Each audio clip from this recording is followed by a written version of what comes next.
Magandang hapon po sa inyong lahat. Ayan, magbabalik tayo ulit dito sa ating nasimulan po na adlikain at hilig po. Ayan, mangulikta ng barya guys at magbigay ng kanilang mga presyo kung magkano lang kanilang mga bintahan sa ating mga online selling. Ayan, isa naman tayong kolektor. Magandang hapon po sa inyong lahat. Ayan, ang pag-usapan na naman natin barya guys, ito po ay barya po ng BSP. Ayan, year 2001 guys. Ayan, bihira lang kayo makakita ng mga ganito mga 2001 guys na napakakintab. Ayan, nahunt ko lang ito kahapon guys, kaya sabi ko i-vlog ko year 2001.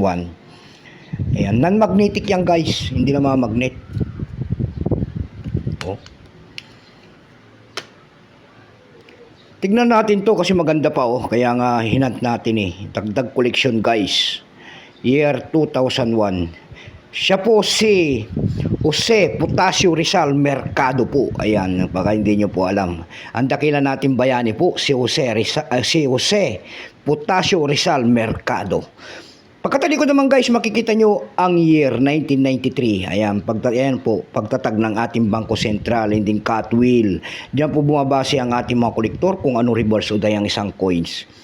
Pero po samantala po, tayo muna ay magpapasalamat siyempre po sa lahat ng masugid na tagapagsubaybay dito sa ating YouTube channel. Ayan, lalo-lalo na ang aking mga subscriber dyan. Thank you so much at magandang hapon po and God bless.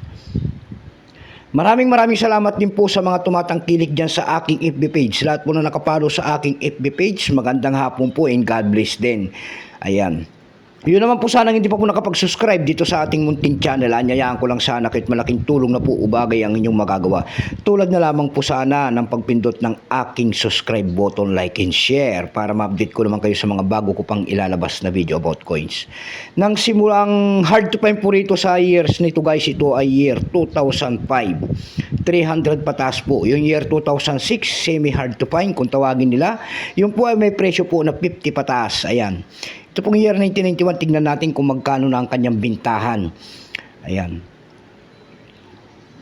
Pero bago yan, ayan, kilalanin mo muna natin ang coins na yan. Nagsimula ang years ito guys mula year 1995 hanggang 2017. Value po nito ay 1 peso. Currency piso, 1967 up to date po.